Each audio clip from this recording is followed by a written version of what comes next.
धंदा आमचा जवळजवळ हेच झालेलं आहे, गरज एका प्रकार मलाच होतं. पण वडिलांनी बोलले तू इकडे ये, तेव्हा आपण सांभाळून धंदा केला की ना, की आपण काय करायचं पुढे ते करणं हे आहे याच्यातच राहायचं नाही. आपण बघा वेगवेगळं काहीतरी करायला तिथल्या तिथेच दुसरा त्याला जॉईंट धंदा करून आपण आपलं चालवून हे करायचं. इकडे धंदा काढ तिकडे धंदा काढून त्या धंद्यात जॉईंट धंदे आपण शोधू शकतो. त्याचे दोन वडिलांच्या टायमाला असे बसायचे, राणी कोल्ड्रिंक हाऊस वगैरे त्यांची वडील बिडील दादा पे असे पण ते बाजारात यायचे, त्या टायमाला यायचे असे पाच. मला जवळजवळ मला वाटतं की ना 61 सालचं बाजार झालं, त्याच्या आधीपासूनचं काहीतरी दुकान.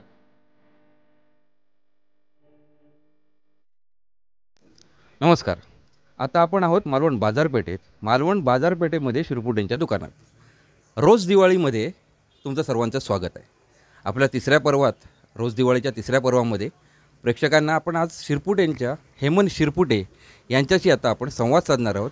शिरपुटे कोण आहेत, शिरपुटेंचं दुकान काय आहे आणि शिरपुटेंच्या एकंदरीतच आपण जी माणसं शिरपुटे म्हणून कशी आहेत आणि व्यावसायिक म्हणून त्यांचं कसं आहे, याचा एक छोटासा आपल्याला त्यांच्याकडूनच ऐकून घेऊया की त्याबद्दल त्यांना काय सांगायचं आहे, की ते काय सांगू इच्छितात. आपल्यासोबत बोलायला हेमंत शिरपुटे आहेत. हेमंतजी, तुमचं आपले सिंधुनगरी न्यूज चॅनलवरच्या आपल्या रोज दिवाळी या मालिकेमध्ये अगदी मनापासून स्वागत आहे. आपलं हे तिसरं पर्व आहे. तिसऱ्या सीझनमध्ये आपण तुमच्याशी संवाद साधता येतो म्हणून धन्यवाद. नमस्कार. हेमंतजी, आता सण म्हणलं की मालवणवासियांना शिरपुट्यांचं दुकान, चुरमुरे किंवा एरवीसुद्धा जे आपण शेंगदाणे असतील, खारे शेंगदाणे असतील, हे असे व्यवसाय. तर तुम्ही या सगळ्यामध्ये बाजारपेठेमध्ये ही तुमची कितवी पिढी? आमची जवळ तिसरी पिढी आहे. माझ्या मुलग्याची धरून तिसरी काय. आता ही तुम्हाला तुमच्या बालपणीची दिवाळी वगैरे काय आठवतं आहे का, की दिवाळीला काय काय असायचं? तुम्ही सांगा अगदी बिंदासपणे तुमच्या काय काय तुमच्या दिवाळीला व्हायचं, काय काय तुमच्या बालपणी दिवाळी असायची? तर पहिल्यांदा दिवाळीला कसं आम्ही चित्र असे बनवणे, दोर ह्याला फिरणे, कुठे बाजारामध्ये. बाजारमध्ये काय, हे आमचं चालू असायचं पहिल्यांदा काय. तर तुमचं घर हे मालवण बाजारपेठेतच. मग मालवण बाजारपेठेत घर आणि मालवण बाजारपेठेतच थोड्याशा आतमध्ये अगदी विचार केला समुद्राच्या जवळ हे तुमचं दुकान किंवा व्यवसाय. तुम्ही ही सगळे भावंड वगैरे ह्या दुकानात तुम्ही कसे वावरायचं ते तुम्ही सांगा. पहिले कसे आमचे वडील असायचे, त्याच्यानंतर भाऊ आणि एक बहीण हे करायची, त्याच्यानंतर आम्ही इकडे आलो, मी आता सांभाळतो काय. आमचं काय असं चालूच असतं इकडे जवळच्या जवळ. आम्ही हे चालू झालं म्हणजे धंदा आमचा जवळजवळ हेच झालेलं आहे, गरज एका प्रकारचं काय. आम्ही इथेच असतो. म्हणजे जेव्हा आता तुम्ही लहान होतात, तुमचे मोठे आणखीन बंधुराज होते सगळे, त्यावेळी तुम्ही जेव्हा लहान होतात तेव्हा तुम्हाला असं कधी वाटलेलं की नाही बाबा हा धंदा नको, आपण कुठेतरी बाहेर नोकरी करूया किंवा बाहेर जाऊया? नाही, तसं काय वाटलं नाही. पण आम्ही कामालाच होतो, पण वडिलांनी बोलले तू इकडे ये, तेव्हा मी आलो इकडे काय. तुम्ही भावंड किती होतात? आम्ही भावंड 8 भाऊ आणि 4 बहिणी होते काय. मग आताच्या नवीन जी पिढी आहे किंवा आताचे युवक आहेत, व्यापार म्हणल्यानंतर थोडंसं त्यांना कसं होतं की त्यांना तुम्ही संदेश काय द्याल की व्यापाराकडे मालवणच्या व्यापारी म्हणून तुमचे जे काही अनुभव आहेत ते तुम्ही कसे सांगाल? आपला धंदा आहे तो आपण सांभाळून चालायला पाहिजे, दुसऱ्याकडे जायची काय गरज नाही. आपण सांभाळून धंदा केला की ना, की आपण काय करायचं पुढे हे करणं हे आहे याच्यातच राहायचं नाही. आपण बघा वेगवेगळं काहीतरी करायला तिथल्या तिथेच दुसरा त्याला जॉईंट धंदा करून आपण आपलं चालवून हे करायचं. इकडे धंदा काढ तिकडे धंदा काढून त्या धंद्यात जॉईंट धंदे आपण शोधू शकतो, त्याच्यात करू शकतो. तुमचं असं म्हणणं आहे की आपलं आहे त्या ठिकाणी आपण आणखीन त्याच्यामध्ये आनंद आणखीन मिळवू शकतो, पैसाही चलनवलन पण मिळू शकतो. मला एक हेमंत विचारायचं, आता जिथे आपण बसलो आहे इथे आता मी प्रेक्षकांना सांगू इच्छितो की हे शिरपुट्यांच्या म्हणजे हेमंतजींना जे जाणतात किंवा ओळखतात किंवा शिरपुट्यांना जे ओळखतात, तेव्हा ह्या फळीवर इथे मालवणमधली खूप माणसं इथे बसून गेलेले आहेत किंवा इथे बसतात. इथे हा एक मित्रांचं सिंहासन म्हणू शकतो असं तुम्हाला वाटतं. तर इथे तुमचे जे मित्रांच्या आठवणी ते लोक कसे यायचे? मित्र पहिले खूप यायचे इकडे, मोठे मोठे व्यापारी पण येऊन वडिलांच्या टायमाला असे बसायचे, राणी कोल्ड्रिंक हाऊस वगैरे त्यांची वडील बिडील दादा पे असे पण ते बाजारात यायचे, त्या टायमाला यायचे असे बसायचे. आणि मित्रमंडळ आमची असायची इकडे, मासेवाले वगैरे. मालवण व्यापारी संघाचे सगळे दिग्गज त्या लोकांचं इथे त्यांनी आता मसूद मेमन यांचं किंवा दादापाईंचं उदाहरण घेतलं, राणे कोल्ड्रिंकवाल्यांचं उदाहरण घेतलं. म्हणजे अशी जी सगळी मोठी माणसं जे आजही ती माणसं आहेत, आपले नेरुरकर असतील किंवा ही जी सगळी उमेश राव नेरुरकर आहेत की त्यांचे वडील होते, ही सगळी माणसं ह्या बाजारांचे कुटुंब प्रमुख असल्यासारखी एक गोष्ट होती. आणि व्यापाऱ्यांसोबत ते यायचं, त्यांच्यासोबत ते दुकानावर तुमच्या येणं, ही लोकं हे पण भाग्य तुम्हाला मिळायचं.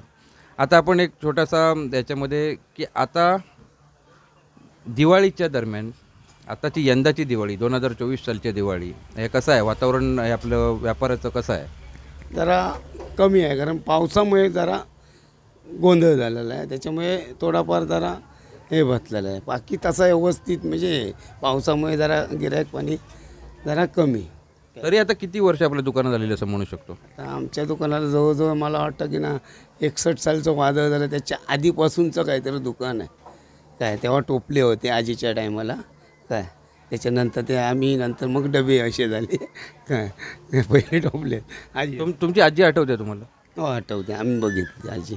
आजीने काम करताना बघितलेलं का? काम करताना नाही, पण आजी होती आमच्या टायमाला काय, ती टोपली गेली. आता आमचीच गिऱ्हाईका सांगतात ना, पहिले तुझी आजी अशी बसायची, मग गरम गरम चणे टोपलेत असायचे, हे ते दांडीवरची गिऱ्हाईका वगैरे माशावाल्यांची, ते सगळे आता अजून आले तरी सांगतात तेव्हाची आठवणी काय गिऱ्हाईका.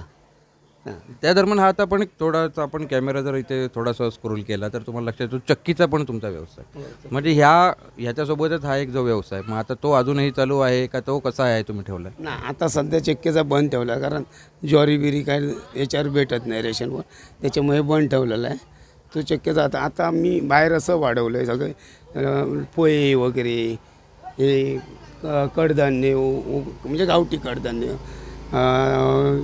परत सोलं विकणं, तांदूळ विकणं गावठी बिवटी, हे असं मी हे चालू केलं असं.